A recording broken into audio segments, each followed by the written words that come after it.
Si ce n'est pas déjà fait, prenez un instant pour vous abonner à notre page et n'oubliez pas de cliquer aimer avant la fin de l'enseignement.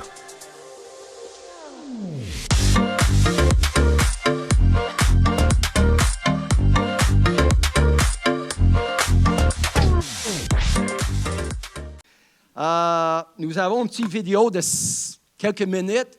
On appelle ça une brise-glace, icebreaker, qui va introduire ce matin le sujet. Merci, Pierre.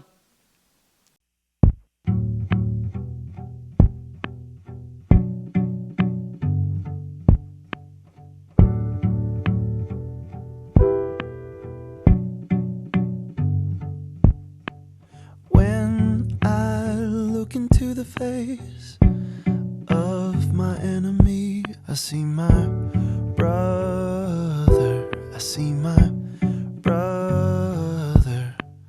When I look into the face of my enemy, I see my brother, I see my brother.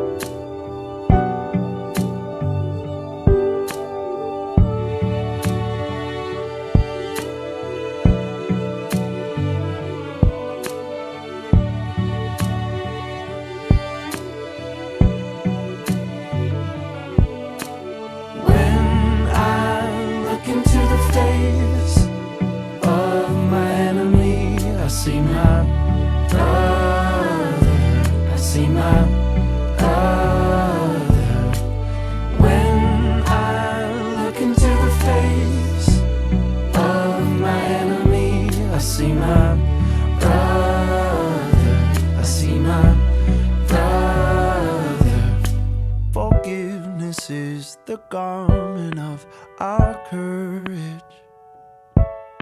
the power to make the peace we long to know.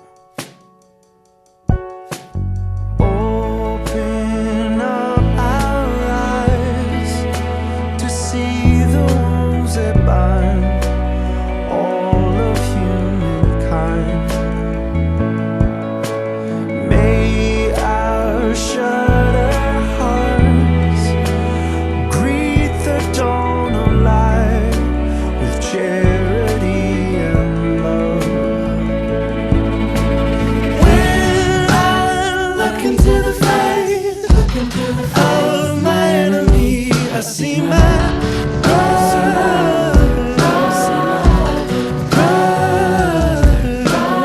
When I look into the face of my enemy, I see my brother. I see now. When I look into the face, I see now. I see now. I see my brother. I see my sister. I see my father. I see my mother. When I look into the face of my enemy, I see my brother. I see my brother. Ça nous fait penser, réfléchir un peu à tout ça. Je sais, c'est en anglais, la chanson, mais avez-vous saisi le sens de tout ça? C'est de voir avec les yeux de Dieu les gens autour de nous et de les toucher avec le cœur de Dieu. C'est ça le sens. Jumelles. On va prendre ensemble un petit moment pour notre premier partage ensemble. Je tourne mes feuilles.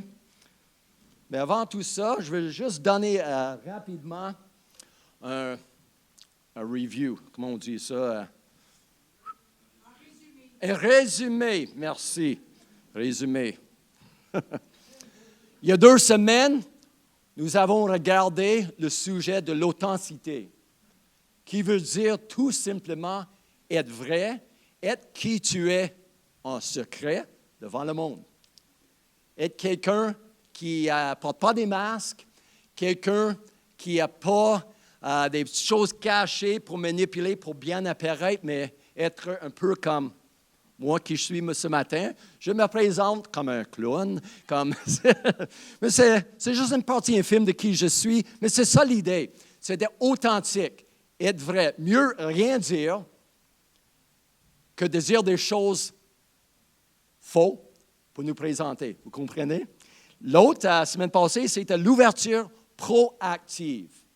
C'est-à-dire, on peut voir, on peut entendre, on peut remuer, mais pas bouger. Être proactif, c'est d'avancer et de participer dans des relations pour être un ami attachant. C'est que moi, je n'ai pas à apprendre. Il y a un verset dans la Bible, je ne le connais pas exactement en français, qui dit celui qui désire avoir des amis doit se présenter comme quelqu'un qui est gentil, ou friendly en anglais. En autre mot, des fois, on reste planté là, personne ne me parle, je suis invisible. Ouais, ça a toujours été comme ça, tu comprends? Mais là, il y a des gens qui te regardent, mais tu projettes un peu comme « Ouh, avance pas, viens pas près de moi », parce que dedans, il y a quelque chose qui est comme renfermé. Et proactif, c'est d'ouvrir la porte et avancer un petit peu. Et aujourd'hui, ce matin, nous allons toucher le sujet de l'empathie. L'empathie, c'est quoi l'empathie? Mais avant de faire ça, si j'ai bien compris mes notes, que j'ai ici, devant moi. Oui, là, moi, je ne suis pas stressé si je n'ai pas des bonnes notes. Voilà, avec le vidéo qu'on vient de voir autour de vos tables, juste pour 3, 4, 5 minutes, partagez les sentiments que vous avez ressentis pendant le visionnement. C'est-à-dire, quand nous avons regardé la vidéo, My Brother, dedans, comment tu t'es senti? Partage ça ensemble et j'ai 4 minutes. Pendant 4 minutes, juste, moi, c'est ça que j'ai ressenti. Moi, c'est ça que j'ai ressenti. Ce n'est pas ta chance de faire un sermon, c'est moi qui fais les sermons ce matin. Okay? Et juste dire, comme ça, moi, c'est ça, puis après, je vais juste demander quelques-uns de dire, c'est ça que j'ai ressenti. Allez, go!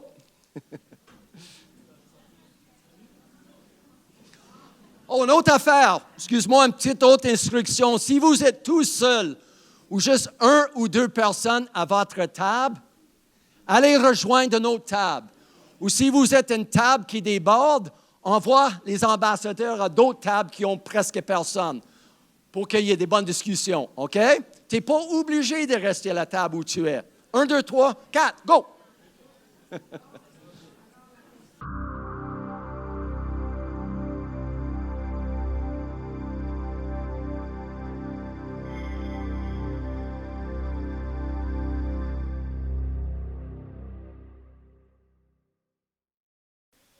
Mais là, je veux prendre 15-20 minutes, oui, pour partager un peu plus en profondeur sur le sujet de l'empathie. Dans la présentation, l'étude qu'on suit, je ne sais pas si on l'a pour mettre là, ce n'est pas nécessaire. Je ne suis pas sûr si tu l'as. Les 8 signes de stratégie pour avoir plus de l'empathie dans nos vies, il y en avait 8. C'est sûr, en 15-20 minutes, qui je suis, plus tout le reste spontané qui sort de... C'est pas faisable. J'ai choisi 3 choses que j'aimerais souligner ce matin. 3 choses. Et après que moi, j'ai présenté la prêche, si tu veux, on aura 2 questions à regarder. Je ne les donne pas tout de suite parce que vous allez commencer à discuter ça tout de suite. Hein, comme à l'école, les bonbons après les devoirs. Mais ils sont ceci. 3 aspects de l'empathie. Et voici l'introduction. Il y a l'empathie émotionnelle. L'empathie émotionnelle, c'est je ressens et s'arrête là. Je vois quelqu'un qui trébuche, se graffine le genou et l'enfant pleure. Et je ressens quelque chose. C'est mes émotions qui sont touchées et je ressens quelque chose. Ça, c'est comme la première étape de l'empathie. C'est là que ça commence. Deuxièmement, c'est l'empathie cognitive. Cognitive, ça veut dire, j'ai vu, c'est ce qui s'est produit. J'ai vu un enfant tomber et graffiner les genoux et j'ai ressenti quelque chose, mais j'ai aussi compris que ça fait mal et je m'identifie personnellement avec la douleur. Ce n'est pas juste « Oh, ça fait mal, quelqu'un est tombé. » Et je pars. Mais là, j'arrête et je m'identifie avec. Et là, j'ai un choix à faire. Ça arrête là, un peu comme l'histoire du bon Samaritain. Il y a plein de gens qui ont passé. Hein? Il y avait un qui était battu dans la... Les gens ont passé, ils ont bien vu ce qui est arrivé à ce monsieur-là dans la parabole, mais ils n'ont rien fait. Mais troisième étape, et c'est là qu'on veut toujours se rendre. À la troisième étape, c'est l'étape... mets pas ça dans tes yeux.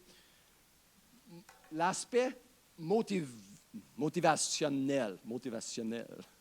C'est-à-dire, je vois, je ressens et je réagis. C'est-à-dire que, oh mon petit Pete, c'est rien. Tu es un garçon, remets-toi sur ta bicyclette puis pars. Maman, peut-être?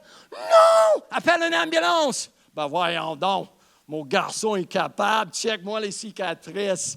Oui, mais tu marches comme ça maintenant parce que tu n'étais pas soigné. Une autre histoire, mais tu comprends? C'est que il y a quelque chose en moi qui dit, j'ai quelque chose à faire. Il faut que je réponde, que j'aide cette personne. Pas juste parce que dans ma tête, il y a un job à faire, mais mes émotions sont embarquées. Je vois, je suis capable d'identifier avec et je me sens poussé à aider. Et Jésus a vécu sa vie comme ça sur la terre. Fait que ça, c'est comme, à travers c'est ce qu'on discute ce matin, mets-toi quelque part dedans, pose à Dieu la question, est-ce que je suis bloqué aux premières étapes? Ou peut-être, il n'y a même pas d'étape dans ma vie. Ça, c'est une autre affaire. Ou deuxième, ou est-ce que je suis rendu au troisième? Oui, je veux aider. Je vais partager, comme j'ai dit, quelques-uns dans notre étude des points. Et le premier point, c'est sortir de sa zone de confort. Juste entendre ça. Là, on va être vulnérable, on va être vrai. Quand je dis que Dieu vous appelle de sortir de votre zone de confort, combien dit « Pas moi! » Hey, on est honnête ici. Combien ne sont pas toujours à l'aise de se rendre immédiatement à la troisième étape, sortir de votre zone de confort, puis aider un inconnu dans la rue? Non. Bon, gloire à Dieu pour l'intégrité dans le corps de Christ. Mais est-ce que nous sommes capables de se rendre quand même si ce n'est pas notre zone de confort? Je dirais oui. Et on va regarder ça un peu ensemble.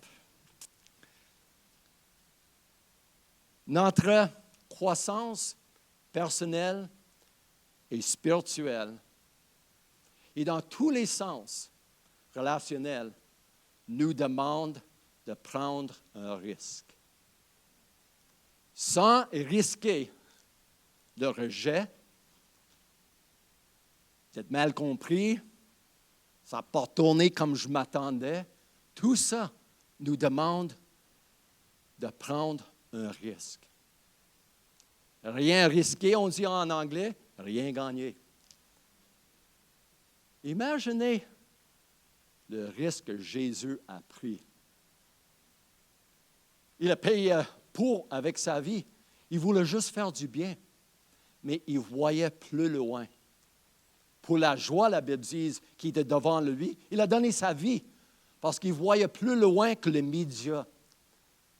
Il y avait un but dans tout ça.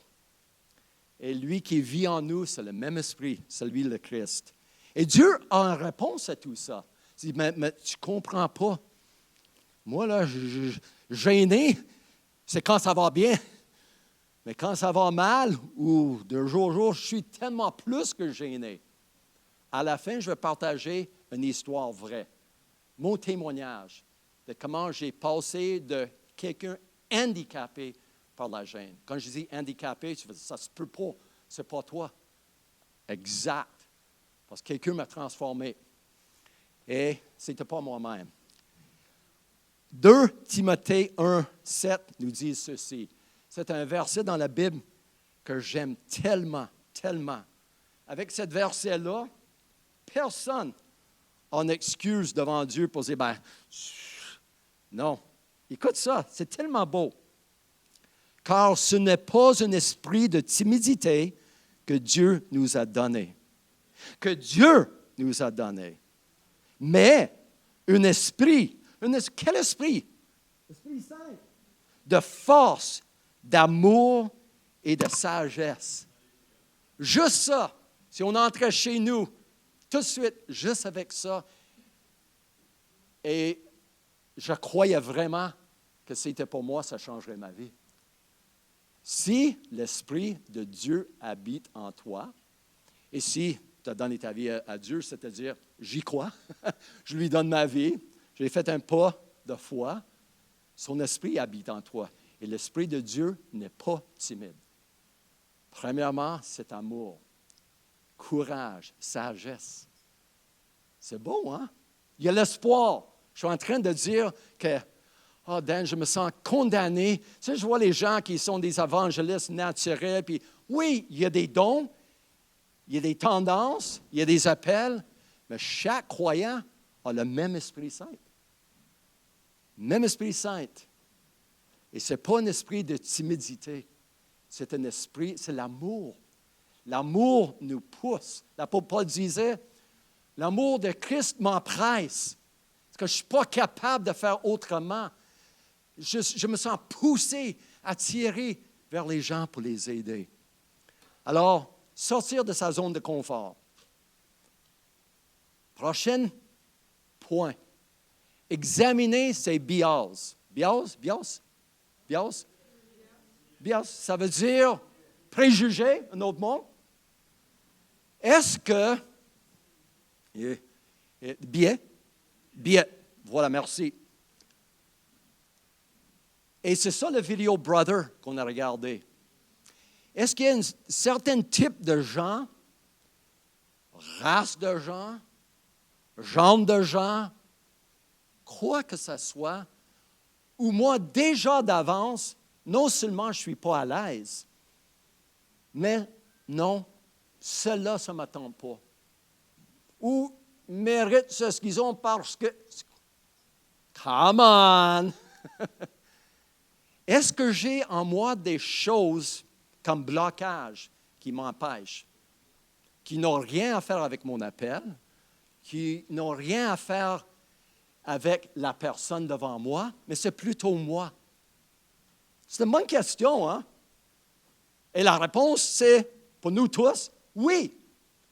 Il y a certaines choses de notre culture, comment j'ai grandi à la maison, c'est ce que j'ai vécu à l'église, à l'école, dans la belle province, en Afrique, en Haïti, en Amérique du Sud. Quoi que ce soit, la personne que je suis aujourd'hui était formée par toutes les expériences et mon entourage, et souvent les autorités, puis les gens d'influence dans ma vie, au point que j'ai des croyances, j'ai des tendances, etc. C'est vrai? L'ensemble, c'est qui je suis. Mais Jésus a donné sa vie pour qui? Tout le monde. Et au ciel, en tout cas, selon ma Bible à moi, devant le trône de Dieu, il y aura des gens de toute langue, race, couleur, des gens qui aiment pizza, des gens qui n'aiment pas de pizza. Qu'est-ce qu'on va manger là-haut? Il y en a qui disent des moutons, des agneaux. Il y en a d'autres qui disent non, ça va être juste des légumes. J'en sais pas, moi. Mais une chose que je sais, c'est l'amour de Dieu. Et j'ai tellement aimé 2 mots, surtout ce matin. Tous des bons mots, mais humilité et égalité. Ça m'a fait réfléchir. Il Humilité, déjà, il faut que je me penche un peu. Égalité, que je descende un peu. Surtout quand tu es grand. Bon. Examiner. Comment, moi, personnellement, je m'examine devant Dieu? C'est que je lui pose des questions. Dieu, il y a quelque chose ce matin dans le message. J'ai l'impression qu'il y a quelque chose qui n'est pas réglé, encore à mon âge. Je prends un papier, comme autour des tables, crayon, et je pose ma question. Question, avec un gros cul comme ça, question. Et je m'attends à une réponse. Des fois, c'est immédiatement, et des fois, ça reste là pendant 2-3 jours, jusqu'au temps que je sais, c'est ça. Puis Dieu, dans sa bonté, il adore nous révéler les choses pour que nous avançons. Troisième point, il y en a 3. Prends le temps d'écouter. C'est dur de prononcer une opinion ou un jugement ou quoi que ce soit quand nous sommes en train de vraiment écouter. Comprenez ce que je veux dire? Parler au même temps qu'on écoute, ça ne va pas très bien ensemble. Mais des fois, il faut tout simplement prendre une position d'humilité, à l'écoute, et dire, Dieu, la personne devant moi, ou dans la maison, à l'autre côté de la rue, ou mon boss au travail, qui que ce soit, c'est quoi qui vit? Il y a quelque chose que je n'ai pas saisi. Juste là, nous changeons d'attitude et de position. Dieu, comment je peux emmener qui tu es dans ce contexte à cette personne? Et des fois, c'est tellement simple. Check. Je l'ai déjà fait. 2 biscuits pour Dan. Je voyais que ça faisait 2 jours que la neige n'était pas éclairée dans leur cour. C'est de 2 madames qui restaient. Et sans aller beaucoup dans les détails, les 2 madames étaient une couple, puis ce n'était pas mes valeurs. OK? Ils ne sont plus là, fait qu'ils ne sont pas ici. Juste pour dire que j'avais un préjugé déjà. Ben, tu comprends, je veux dire, où je m'en vais avec ça? Mais je vois la neige était toujours là, 2e journée. Et j'ai décidé, avant qu'il se lève le matin, avant qu'il puisse même voir que c'était moi, là, la neige est dure. Tu sais, quand la neige était tapée pendant 2 jours, si j'avais fait ça la première journée, quand j'ai eu ça dans les côtes de mon papa céleste, ça aurait été plus facile. Je vais aller tout nettoyer, tout clairer, sans dire un mot. Et en passant, jamais un remerciement. Parce qu'ils ne savaient pas qui l'a fait. Il fallait que ce soit comme ça. Parce que ce n'était pas pour eux. L'exercice, c'était pour moi. Vous comprenez? Pour que je voie avec les yeux de Dieu. C'est beau, hein? Marc 1, 40 à 42 nous disent ceci. Livre de Marc, chapitre 1, les 2 versets qui suivent. Un lépreux vient à lui, c'est à Jésus, et se jetant à genoux, il lui dit d'un ton suppliant, mets-toi dans la scène. Si tu le veux, tu peux me rendre pur. Jésus, ému de compassion, étendit la main, le toucha et dit, je le veux, sois pur. Et c'est compliqué ça. Ému de compassion. Je veux dire quelque chose que je crois de tout mon cœur et personne ne va me convaincre autrement parce que là, je veux dire, le gars, Dieu m'a dit, quand quelqu'un dit ça, tu ne peux plus rien dire. Ça veut dire, non, touche pas ça. Ceci. À la mesure que moi, je suis ému de compassion devant quoi que ce soit, c'est à cette mesure-là que je suis capable de déverser le cœur de Dieu, emmener la guérison, délivrance, etc., etc. La clé pour voir le royaume de Dieu venir sur terre et toucher les gens, c'est la compassion. Je suis convaincu C'est à cause de la Bible et à cause de mon expérience. Là, je vais partager très brièvement mon témoignage, puis on va embarquer dans nos 2 questions. Moi, à l'âge de 16-17 ans, j'ai vécu des choses très, très difficiles dans mon foyer à la maison. Et j'ai la permission de ma maman de partager. C'est tout réglé maintenant. Ça fait quelques années de ça, au moins 20 ans. Mais tout pour dire que je me retrouvais le jour de Noël, après le repas, avec ma valise, puis renvoyé à vivre avec ma grand-mère dans une petite roulotte en forêt. Gros changement, rapidement, j'avais 5 minutes de notice. Et avec ça, j'ai fait un choix. Plus personne ne va me faire mal. Personne ne va me blesser. Et comment je vais m'assurer? Parce que je ne peux pas contrôler tout ce qui se passe autour de moi et avec moi. Mais je peux contrôler ce que je ressens. J'ai juste à fermer mon cœur, mettre 3 cadenas et s'arrête là. Et c'est ça que j'ai fait. J'étais et j'en suis quelqu'un de très sensible, mais je n'avais aucune ressource, je n'avais aucun enseignement et personne pour me guider comment se guérir puis vivre avec cette douleur tourmentante pour un ado. Et jusqu'à 95, j'ai fait un choix de réouvrir mon cœur, aller visiter la peine que j'ai eue et la peine que j'ai causée aux autres, parce que j'ai décidé de fermer mon cœur. Écoute, au point que je partais des fois 3 semaines sur la route, chemin de travailler, sans voir ma femme, et ça ne me faisait pas un pli. Elle me disait, Dan, il ne pleure pas. Je ne l'ai jamais vu pleurer, jusqu'en 95. C'est triste, hein? Dis-le, c'est triste, parce que c'est triste. Tu pourrais tomber mort devant moi. Je faisais juste, placer ça là, ça ne me fait pas un pli.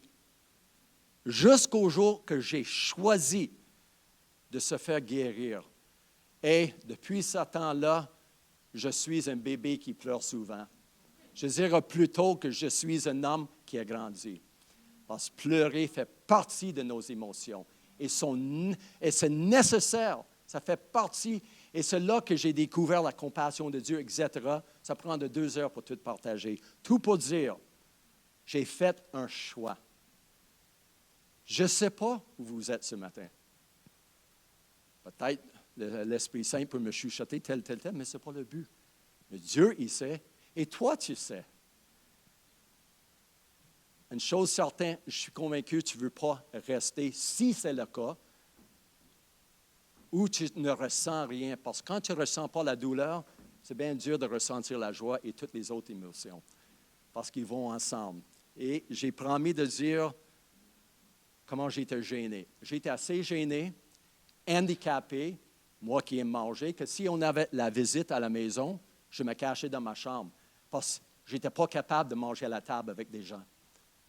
À l'école secondaire, j'étais terrifié. J'ai mangé pendant la première année d'école secondaire sous les marches de la sortie d'urgence sur le toit de l'école. Et à l'âge de 14 ans, j'ai rencontré quelqu'un de merveilleux qui est devenu mon meilleur ami. Il s'appelle l'Esprit Saint. Il a transformé cet ado handicapé dans une flamme de feu pour Dieu. Et c'est vrai. J'étais tellement transformé que j'ai fait peur à tout le monde, je pense, qui me connaissait avant. Et avec tout ça, j'ai voyagé dans plein de pays. Je suis même invité à avoir une rencontre avec un président d'un pays. Toutes sortes d'affaires. Le petit-fils du bûcheron d'un village inconnu. Parce que l'Esprit Saint nous transforme. Bon, j'aimerais continuer, mais c'est à vous de jouer maintenant. Est-ce que nous pouvons mettre la première discussion à Pierre sur l'écran?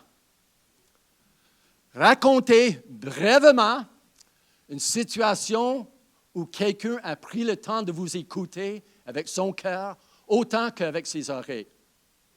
Quel effet? Voici la question.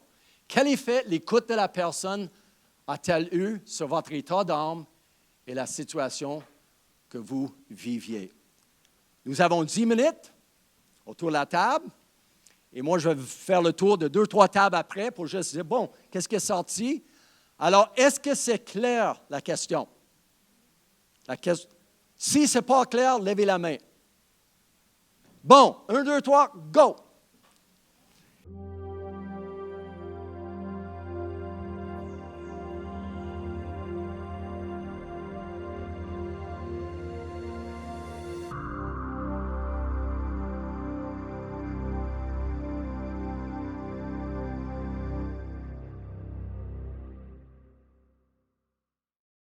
Et nous allons passer tout de suite à la deuxième discussion qui va être mise sur l'écran.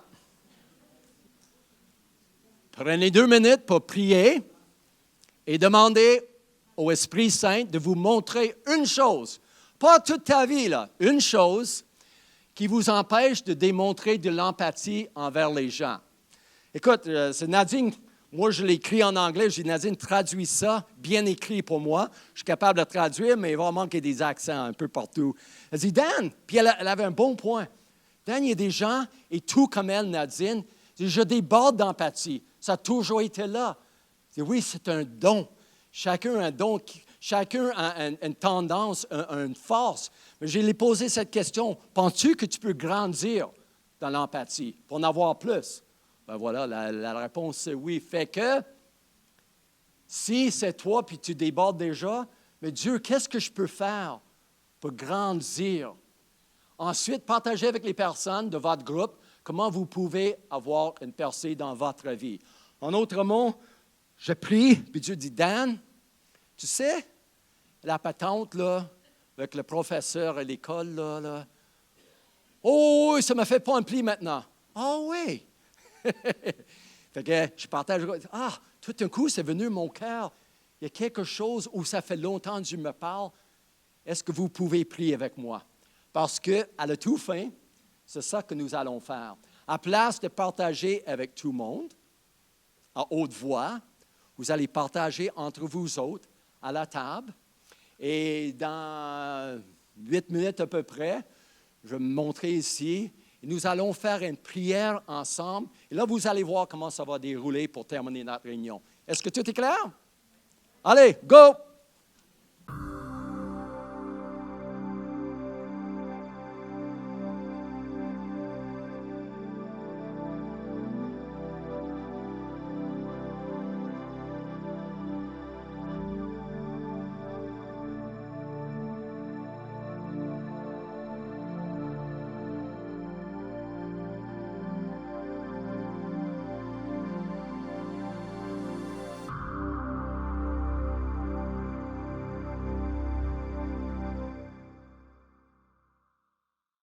Père, merci pour ta bonté envers nous. Merci pour ce qui se passe ce matin. C'est vraiment beau. C'est profond et c'est comme ça que nous grandissons ensemble. Que ta bénédiction soit avec chacun ici et avec toute notre communauté qui est en vacances, etc., etc. Et que cette semaine, nous soyons remplis d'empathie et courage et humilité. Amen. Continuons ensemble comme vous voulez.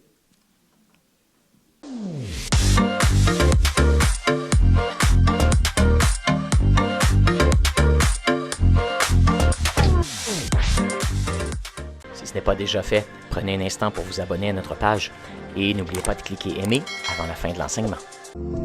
Si vous avez besoin de prière ou d'accompagnement spirituel, n'hésitez pas à communiquer avec nous à l'adresse courriel suivante: sos@lecarrefour.org.